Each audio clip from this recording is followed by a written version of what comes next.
From generation to generation, God has raised men to guard the truth, to awaken the church, and to carry the fire. The move of God did not end in the past. It did not fade with the ages. It is unfolding even now. And in this appointed hour, God has raised a man to carry the burden of apostolic revival, to call the church back to the standard of Christ. This is the Apostle.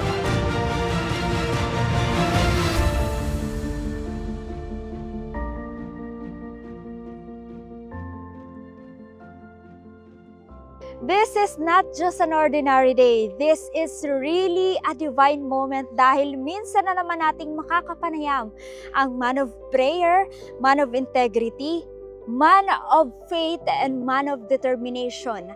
The man born from the very heart of God, the man of God from the Philippine island, God's end-time prophet and apostle, Apostle Renato D. Carillo.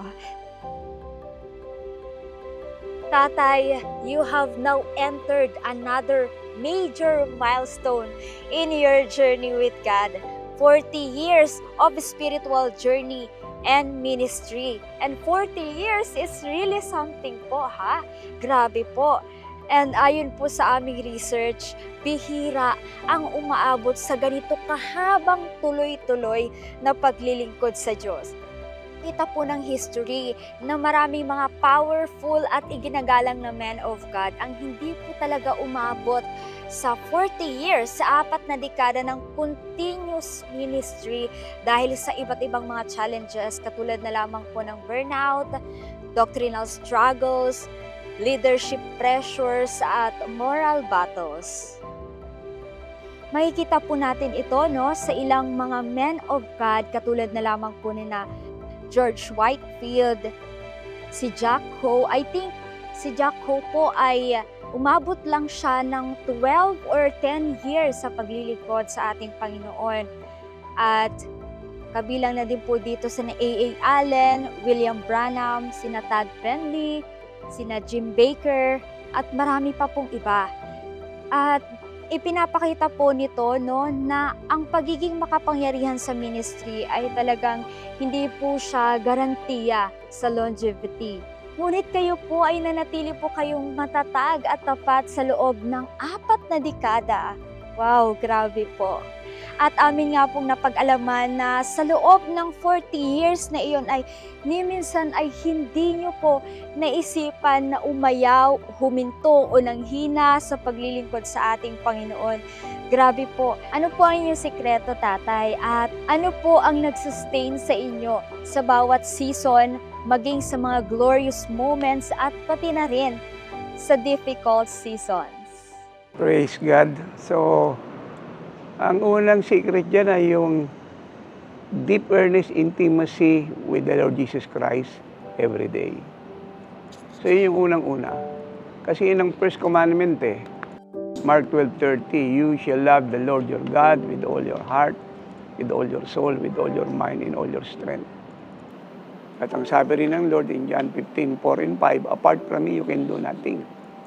So, sa Kanya tayo nagpapakaligaya, kumukuha ng sustaining grace, sustaining power, as Apostle Paul have said in Philippians 4:30, that through Christ who live in us, we can do all things who strengthens us. Kaya yung lakas na ating dala, inspiration, ay mula sa earnest devotion sa ating Panginoong Jesucristo. And then second, ay yung everyday na pagkain ng Word of God. Dahil hindi tayo pwedeng makasurvive sa ganyang katagal na panahon, and should I say, kahit nga lang sa maiksing panahon, nang wala ang Word of God. Kinakailangan, kagaya ng katawan, kailangan kumain siya ng tinapay para lumakas siya. Ang ating bread ay ang salita ng Diyos. Kinakailangan ng salita ng Panginoon araw-araw, kinakain ang ating buong pagkatao, buhay sa atin. So I don't recall na na-miss ko ang Word of God for the past 40 years. Mula nang ako ay inabagan niyang tawagin at iligtas at bigyan ng mandato bilang end-time apostle. Ikatatlo ay ang pananampalataya sa kanyang mga pangako. Siyempre, maraming trial, testing, hindi man sa personal kong buhay sa pamilya, kundi sa ministry dahil sa dami ng mga taong iniwan ng Lord sa atin at pinagkatiwala. So I must believe His promises in spite of all odds, obstacle, and barrier. Dahil totoo mga salita niya. At lastly ay yung walang tigil na pagsunod sa utos niya. Hindi ko iniisip kung mabigat, mahirap, magaan, madali, may sasama o wala. Ang mahalaga sa akin, pag nag-utos siya, kailangang maganap yun. Kailangang mangyari. At any cost, nag-iisa, kung may sasama, praise God, it is a blessing. Kung wala man, still gagawin ko siya. For me, ito yung pinakasusi para magawa natin ang matagumpay at hanggang mag-rapture ay matapos natin ang mandatong iniwan sa atin ng Panginoong Jesucristo. Tatay, sa previous interview po natin ay nabanggit nyo na po ang inyong pagsisimula sa paglilingkod, but this time atin itong balikan. Kailan nyo po unang natanggap ang revelation na kayo po ay tinawag ng Diyos bilang isang apostol sa end time po na ito, at paano po ito kinumpirma ng Diyos sa inyo pong buhay? I remember one day na inimbita ko ng kaibigan ko na friend ko, kasama ko sa maling pamumuhay nang ala pa ako sa Panginoon, na nakakilala sa kanya na magbigay ng testimony sa Pasay. At ako'y paalisan, narinig ko ang tinig ng Holy Spirit at ang sabi niya, hindi pwedeng umalis sa mga apostol na hindi nagpipray. So nang marinig ko yun, bumalik ako sa room at ako'y nagpray. At pagdating nga doon, ako'y binigay ng pagkakataong makapag-testify. Sa simpleng testimony, bumaba ang glory ng Diyos at marami ang na-bless. So doon, malinaw na tinawag niya ako bilang apostol, malinaw na galing mismo sa kanya ang revelation. Second, ay sa pamamagitan ng Word of God. Dahil nakita ko yung takbo ng buhay ko ay inline sa buhay ng mga apostles. Na Paul, Peter, John, and James, even though hindi ko sinasabi yung martyrdom nila ay mararanasan ko, pero yung integrity, yung uri ng paglilingkod, pagmamahal sa kanya, nakita ko na hindi nalalayo ang buhay ko ron. Yung katapangang mangaral na may katotohanan, walang kinokompromise, pinipili ang Lord ng una sa lahat, higit sa lahat, ano man ang maging kabayaran. So kitang-kita ko yun. Once na narinig niya yung salita ng Diyos, talagang hindi siya bumibitaw sa pangako ng Panginoon. Saka siya ay man of integrity. Diba? Siguro hindi po ako nagkakamali for almost 39 years. Nakasama ko na si tatay. Kahit minsan, hindi niya kinompromiso ang integridad niya. Pinaglaban niya ito. Until now, hindi nagbabago ito sa buhay niya. Kung ano yung aral niya, buhay niya. Kaya nga siya ganung katapang mangaral, magsalita. Kasi yun siya buhay niya yun. Yung Bible talaga na itinuturo niya, bago niya ituro, buhay niya muna. Kaya mabigat yung impact kapag narinig mo yung aral at turo ng apostol. Talagang kagaya ka ng pako na mamamagnet talaga. Then ikatatlo ay yung confirmation ng Word of God sa aking mga ginagawa. Pinapatotohanan ng God the Father yung mga ginagawa ko, kagaya ng ginagawa ng Panginoon Jesucristo, yung preaching ko ng Word, kinukonfirm niya ng signs, wonders, and miracles, yung aking mga works, yung aking buhay, at yung mandate na iniwan niya sa akin. And then another thing ay yung mga nakapalibot sa akin. Una na si Nana Ellen, yung mga personal intercessors, yung ilang staff pa lang noon, hanggang sa iba't ibang fellowship na napagpala sa aking buhay. Nabanggit niyo po kanina na ang buhay niyo po bilang apostol ay naka-inline sa mga early apostles katulad po nila Apostle Paul, Apostle Peter at Apostle James. At sila po ay talagang pinili, inihanda at alam po natin na sila ay may mga kanya-kanyang mandate. Bagamat na banggit nyo na po ito sa mga previous interview po natin, pero maaari po ba naming malaman kung ano po ang mandate na ipinagkatiwala po sa inyo ng Panginoon? And can you share with us, Tatay, kung ano po ang inyong karanasan, kung paano nyo po ito natanggap at naunawaan? So, I believe ito ay June 13, 1988, while I was praying intensely for almost 2 years and a half, nang walang tigil at malalim na intimacy sa Panginoon, so hungry for Him. So, alam ko in my spirit na isang araw, ay dadalawin niya ako dahil yun ang desire ng heart ko kasi hindi na ako makontento roon sa experience na nararanasan ko. Gusto ko mas malalim doon. And I want the Lord. Simply the Lord. It's about Jesus. So, dinalaw niya ako at sinabi niya sa akin kung anong gusto ko sa buhay ko. Inalok niya ako ng lahat ng bagay, yung kayamanan, kasikatan, katanyagan, karangalan, yung worldwide ministry, ng magagandang tahanan at iba pang karangyaan.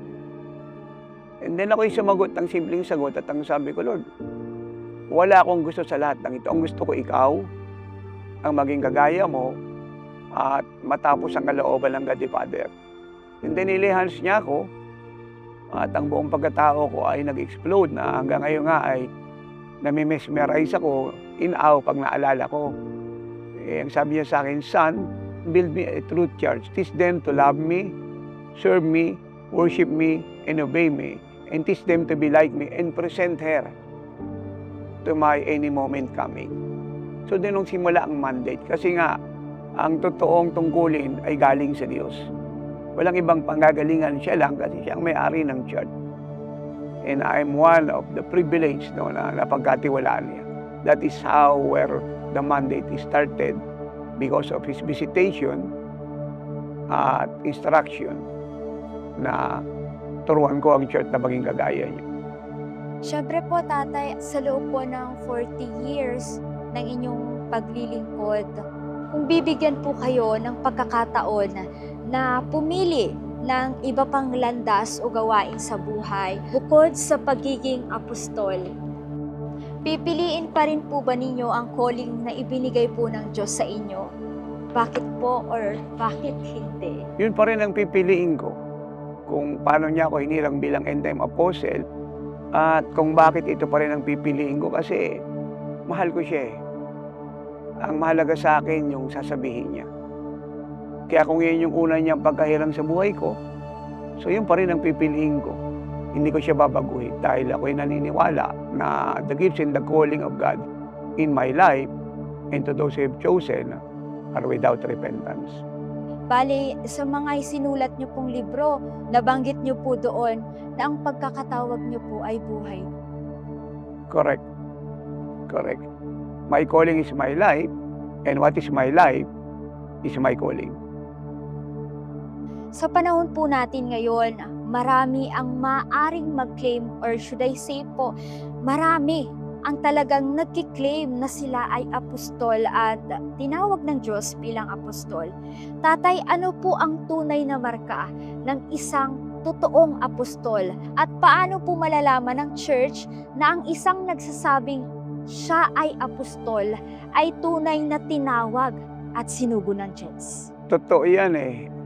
Iyang bagay na yan na marami nagka-claim ngayon ay paulit-ulit na nakakarating sa akin. Ginagawa ng marami sarili nilang Supreme Apostle, at the same time ay ginagawa nilang apostol ang mga pastor, at kasabay nun ay sila involved sa pagninegosyo kagaya ng Bitcoin, crypto, at iba pang mga bagay na hindi ginawa ng mga totoong apostol at hindi ehemplo ng Panginoon. So ito mga ito ay nagpapakita na hindi sila totoong apostol dahil ang kanilang ginagawa ay labag sa salita ng Diyos at taliwas sa aral ng Panginoon. Ano ba ang mark o sign na ang isang tao ay totoong apostol? Una, siya ay nabubuhay para sa Panginoong Hesus. Hindi para sa sarili niya o kung sino pa, but for the Lord Jesus Christ. As Paul have said in Philippians 1:21, for me, to live is for Christ. And then second, siya ay puno ng integrity. Hindi siya nabibili, hindi siya nagko-compromise, hindi siya napipresyo ng mga politisyan, ng sitwasyon o pangyayari o anumang pagsubok ng buhay. Next, siya ay kayang tumayong mag-isa. Yan ang mark ng isang totoong apostol. Kaya niyang tumayong mag-isa na walang movement, walang coalition, walang mga supporter na nangangakong susuportahan siya para magtagumpay siya. Solely, doon lang siya nakaasa sa Diyos. As Paul have said that God will supply all our needs according to His riches in glory in Christ Jesus. And then meron siyang malinaw na mandate. So specific. So specific, hindi siya pwedeng generalize, hindi pwedeng baka sakali, Hindi pwedeng baka sa Lord o mukhang sa Lord. Specific. And then yung lahat ng ginawa ng ginagawa niya, yung mga miracles na yan, taking dominion in the atmosphere, taking dominion in authority in the land and in the seas, so buhay niya yan. Yung mga himalang ginagawa, Lord, kagaya ng raising the dead, cleansing the lepers, casting out demons, and healing all kinds of sicknesses and diseases, ay buhay niya. As Paul have said in 2 Corinthians 12:12, na ginawa niya nang walang humpay ng maraming malatanda sa kanilang mga harapan. Ang nais lang ng totoong apostol ay matapos ang tunguling inatang sa kanya. Hindi siya after sa popularity, sa kasikatang katanyagan at applause ng tao. At higit sa lahat, yung kanyang tinuturo ay galing sa Lord. Wala siyang extra biblical revelation. Ang sinasabi niya ay Word of God. Kung tawagin mga revelation ay ayon sa Word of God. Rema, the na Word. Si tatay, hindi lang siya basta leader na magaling magturo, mangaral, kundi he leads by example talaga. Na kung ano yung turo niya about holiness, righteousness, integrity, loving God, obedience, faithfulness, loyalty, about generous giving, siya yun. Buhay niya yun. Hindi siya nagbago noon hanggang ngayon. Yun pa rin siya. Dumami lang yung revelation. At yung lakad niya sa Panginoon, mas tumaas. Pero yung buhay niya, yun pa rin. Nakita ko mula noon, kinahabagan ako ng Lord na tumira sa kanilang tahanan. Sa gitna ng lawak-laki, promotion na nararanasan ni tatay ngayon na worldwide na ang ministry, si tatay hindi nagbago. Hindi siya binago ng kayamanan, hindi siya binago ng kasikatan, hindi siya binago ng katanyagan. Kung ano siya noon na nakilala ko, ganun pa rin siya ngayon. At ang nakita ko lang yung glory ng Lord, lalong pataas ng pataas sa buhay niya. Yung patotoo ng Panginoon. At higit sa lahat, hindi siya nabuhay na hindi nagliliwanag ang mukha dahil lagi siyang puno ng glory. Yung antas ng kabanalan niya ay beyond question. Yung pagiging matuwid, yung pagiging banal, pagiging puro sa kanyang puso o pagkakaroon ng dalisay na puso. At ito ay very evident sa lahat. At hindi siya naghahanap ng follower, ang Lord yung nagdadala. Dahil pag tinawag ang Lord bilang totoong apostol, nagpa-pioneer ka. Hindi ka nagsisinungaling para magkaroon ng kawan. Hindi ka gumagamit ng mga usapin na ginagawa mong sensational para makakuha ka ng attention ng marami. But you simply preach Christ, the will of the Father. Kagaya nga lalaki kong sinasabi, paano malalaman ng sino man kung ang pastor ay totoo? Na pastor, dapat meron siyang kawan. Ang Diyos ang nagbigay. So sa apostol, ganun din. Ang totoong apostol, kahit saan pumunta, ay merong mga anak sa Espiritu, sa pananampalataya, dahil ang Diyos ay may tungkuling inatang sa Kanya. Ang totoong apostol ay walang ibang tinutularan, si Jesus lang. Nabanggit niyo po kanina, tatay, na isa sa mga marka ng isang tunay na apostol ay meron siyang specific na mandate.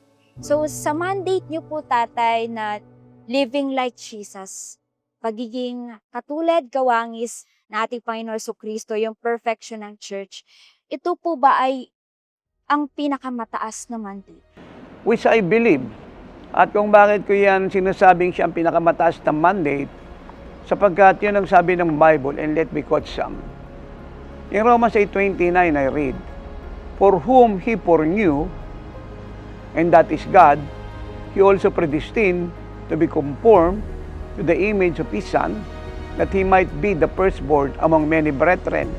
Bakit siya pinakamataas na mandate? Kasi itong ating predestination ng church para maging kagaya ng Panginoon Kristo ay pinalano na ng God the Father. Bago pala lang yun ang buong mundo, pinalano niya na ito. In fact, ito nga rin siya bakit tayo na-save.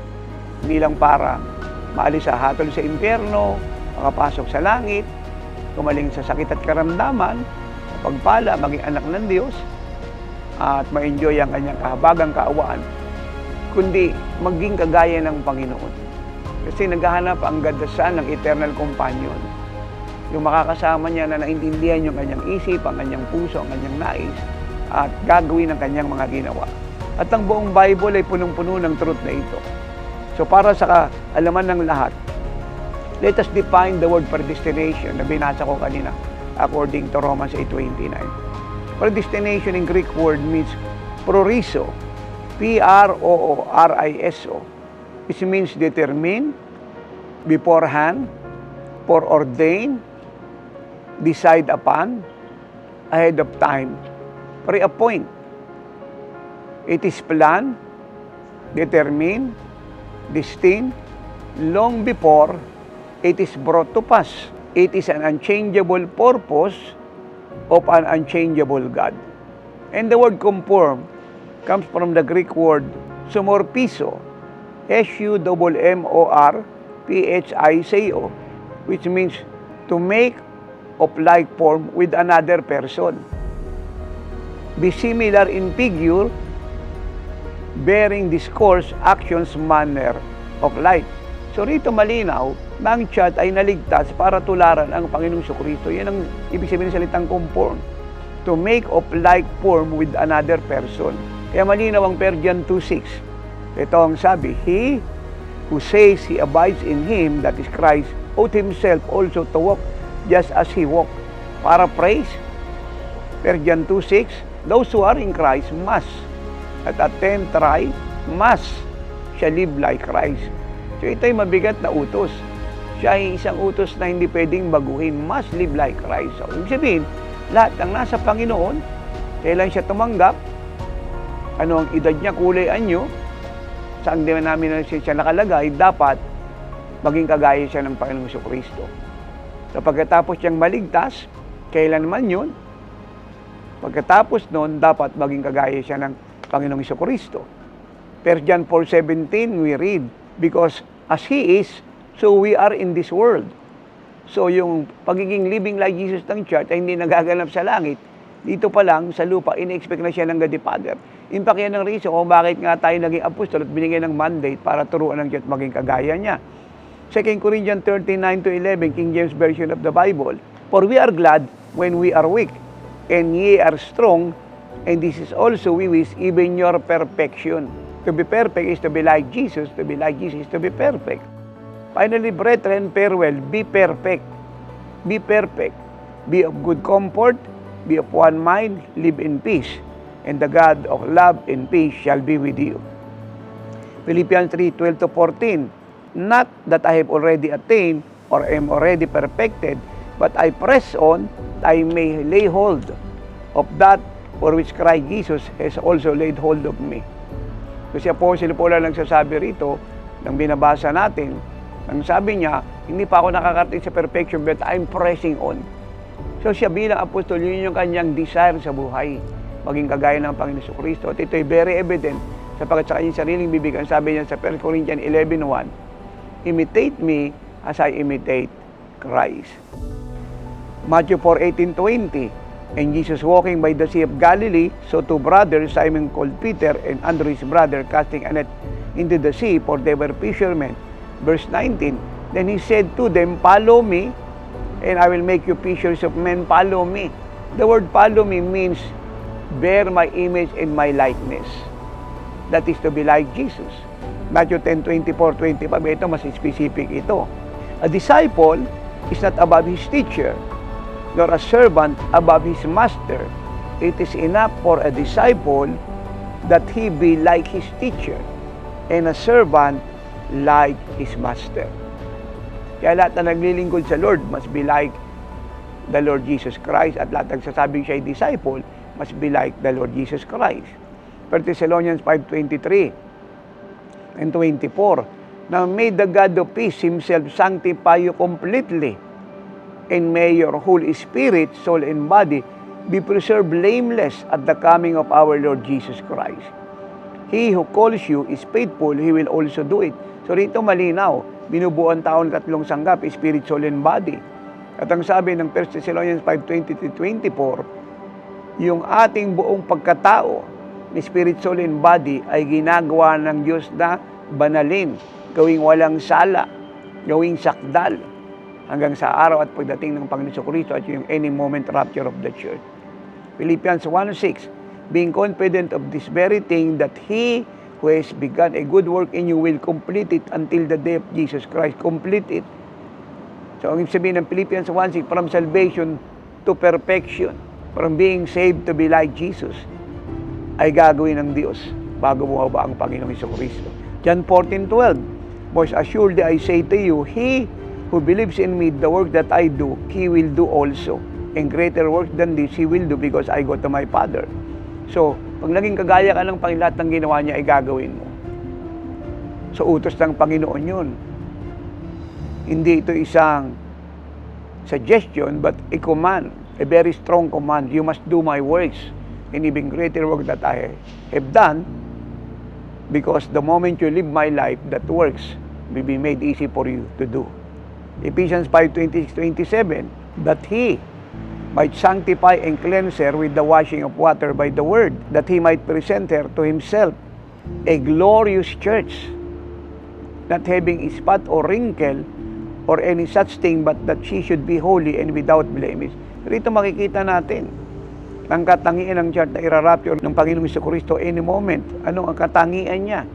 Siya ay glorious, siya ay walang spot, walang wrinkle, or any such thing, but she should be holy and without blemish. So ito yung katangian. So meaning to say, dapat sakdal siyang kagaya ng Panginoong Jesucristo. Isa itong condition para makasama ang sino man sa rapture of the church. Ito, very clear ito. Colossians 1:28, the apostle said, Him we preach, that is Christ, warning every man and teaching every man in all wisdom. At anong purpose? Ito siya, that we may present every man perfect in Christ Jesus. Perfect, that is to be like our Lord Jesus Christ. 1 Corinthians 13:10, but when that which is perfect has come, then that which is in part will be done away. Kapag dumating na ang buhay ng Panginoon sa lahat, at siya ay nilakaran ng lahat, and then yung mga immaturity, shortcomings, sin, at iba pang works of the flesh will pass away. Matthew 5:48, the Lord Jesus said, therefore you shall be perfect, just as your Father in heaven is perfect. Matthew 19:21, Jesus said to the rich man, if you want to be perfect, go sell what you have and give to the poor, and you will have treasure in heaven, and come follow me. 1 Peter 2:21, for this you were called, because Christ also suffered for us, ito na, living as an example, that you should follow His steps. Napakaliwanag. Living as an example, that you should follow His steps. Hebrews 12:2, looking unto Jesus, the author and finisher of our faith. The more we look to the Lord Jesus Christ, desire Him deeply in a deep intimacy, the more we become like Him. John 17:22, and the Lord said, the glory which you gave me, I have given them, that they may be one, just as we are one. Kung ano meron pang ibinigay sa ating lahat, upang may ipamuhay ang buhay niya at lahat ng ginawa niya ay ating magawa. Galatians 4:19, the apostle, pray earnestly, groaning in the Spirit, that Christ may be formed in the church. His life may be seen in His children. Nagtatravel ang apostol para ang buhay ng Panginoon ay makita sa kanyang mga anak. So, gaano kahalaga ang mandate? Kailangan bago bumaba ang Panginoon, ang church ay maging kagaya niya. At isang reason niya bakit wala tayong tigil na nagtatravel. Hindi naman to competition eh. Pero yun talaga ang pinakamataas na mandate sa lahat. Ang church ay maging kagaya ng Panginoon. Kaya nga sinasabi ko, pag naglibot na ang apostol na walang tigil, yan ay sign na ang Lord ay bababa na. Ayon sa inyong mga nabanggit po kanina na ang pagiging kagaya at kawangis ng ating Panginoon Jesucristo ang pinaka-requirement para ang church ay makasama sa rapture. Sa tingin niyo po, saan na pong porsyento nakarating ang church ngayon sa pagiging living like Jesus? Siguro pwede nating sabihin na kung sino yung matagal lang nakarinig ng teaching na ito, yung percentage na nilalakaran niya ay malaki na. Pero hindi rin naman ibig sabihin siya ay mauuna sa bago pa lang makakarinig dahil nga pinupulblas na ang mandate ngayon na lahat ng resources para marinig ng church sa buong mundo ang living like Jesus ay available na sa kanya. Sa YouTube, sa live streaming natin, sa translation, sa libro, sa mga sharing at sa ating walang tigil na travel, I personally believe na bago mababa ang Panginoon, ay dadalhin niya ang church sa completion. I personally believe that. How He will do that, I don't know. What I do know, He will do that without delay. Dahil yun ang sabi niya. Kailangang ma-sanctify ko ang church, spiritual and body. In fact, isa yung reason kung bakit walang tigil ang paglilinis ng Panginoon sa church niya. Rigid, lahat ng sinine-expose. Hindi lang sa Amerika, sa bawat bansa. Lahat ng mga corruption, worldliness, lahat ng mga gawa ng laman, ini-expose niya. Walang tigil niyang ginagawa kasi nga nililinis niya ang church. Kailangan na mapakasalan niya ay malinis, busilak, banal, matuwid, kawangis at kagaya niya sa lahat ng bagay. Speaking of church, mula po sa early church, ay alam po natin na noon ay wala pang revival dahil nga po ay umuusbong pa lang ang iglesia, lalong-lalo na po sa pangunguna nila Apostle Peter at Apostle Paul.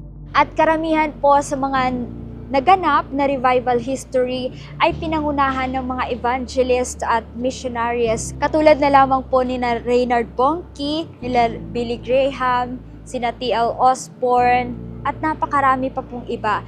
Tatay, sa inyo pong pananaw, ano po kaya ang mangyayari kung ang isang apostol ang mangunguna sa isang revival? Actually, napakagandang tanong niya na dapat maunawaan ng church. Kasi marami nagsasabi na may revival na naganap sa Book of Acts. Actually, wala pang revival na nagaganap sa Book of Acts kasi doon pa lang nagsisimulang itayo ang church. Sa upper room, on the day of Pentecost na siya na-empower. At kung bakit nagkaroon ng revival, sapagkat nang mamatay ang mga apostol, ang church ay nagkaroon ng decline, spiritual death. Kaya ang Diyos ay nagtayo ng mga flaming evangelists, mga revivalists kagaya ni Finney, ni Moody, ni Wesley, ni Spurgeon, Jonathan Edwards, para muling buhayin ng church. Kaya lang ito yung mga evangelists. Ang pagkakaiba ng apostol ngayon ay ito. As Dr. Paul Yonggi-Cho have said, ang senior pastor ng Yodo Full Gospel Church based in South Korea na pinakamalaki sa buong mundo nung nabubuhay pa siya. Ito ang sabi niya, it is not enough to have revival. We must maintain revival. Hindi raw sapat na merong revival na maganap sa church, dapat siya ay mapanatili. So paano yun? The church must be like Jesus. Yung aral at turo ng lingkod ng Diyos na unto perfection, living like Jesus, apostolic revival, natatanging siya lang ang man of God na nagtuturo nun. Libutin mo ang buong mundo, pakinggan mo lahat ng man of God. Ang apostolic revival, si tatay lang. Simula kalsada dati, sa isang maliit na radyo, naririnig ko lagi yung sinasabi ni tatay. No revival, no rapture. No apostolic revival, no rapture. Kaya yung pagdating ko at pag-raise up nalo sa in this end time ay napakahalaga para yung revival na nagaganap sa church ngayon, which I must call and should call apostolic revival. Kasi last na to bababaan, wala na tong kasunod pa. Ito na ang pinakapahingan. Kaya even though yung term na revival na ginagamit ng body of Christ doon hanggang ngayon, ay ginagamit niya, pero ang totoo talaga, sa mata ng Lord, it is not just revival, it must be apostolic. Kasi bababa na ang Lord. And what is apostolic revival? It is revival unto perfection. It is to be like Jesus. At yun ang sagot doon sa sinasabi ni Dr. Paul Yonggi-Cho. To maintain revival, the church must be like Jesus. Sapagkat bababa na ang Panginoon. This is the last, the final apostolic revival in the face of the earth. Wala na siyang kasunod para sa church. Alam po natin na noong early church, ang church ay pinangunahan ng mga apostol. Tatay, sa inyo pong pananaw, bakit po napakahalaga na ang church ay maibalik sa original pattern ng Diyos? At bakit po kinakailangang maibalik ang apostolic leadership sa church? Kasi yun yung divine order ng Diyos. Kailangang maunawaan ng body of Christ na ang leader ng church in the New Testament ay mga apostle. Kaya ang leader din naman ng church in this last great move of God in these last days ay mga end-time apostles. Early apostles noon, end-time apostles ngayon. Kaya ang leadership ay hindi nagbabago. Mga apostle ang unang nakasama ng Panginoon. Apostle din ang isinugo niya. Apostle din yung una niyang binigay ng revelation. Mga apostle din na nagsulat ng buong New Testament. Kaya hindi papayag ang Diyos na ang leadership ng apostle ay mawala. Dahil yun yung simula ng lahat ng bagay na nais siyang pagtibayin. Silang nilagay sa leadership at walang pwedeng magbago nun. Kung hindi nagbabago ang Lord according to Hebrew 13:8 is the same, yesterday, today, and forever. So yung kanyang principle ay hindi rin nagbabago. At ang magbabago nun ay magkakasalan sa Diyos. At hindi papayag ang Lord na baguhin ng kahit sino. So, wala po talagang option ng church kundi tanggapin ang leadership ng isang apostol. Correct. Ano po ang gusto nyong ipaabot sa Iglesia ng Diyos from Philippines hanggang sa buong mundo po? So, Church of God, get ready. Live ready. Your perfection is coming. You have no option. No option. No option but to be like Jesus.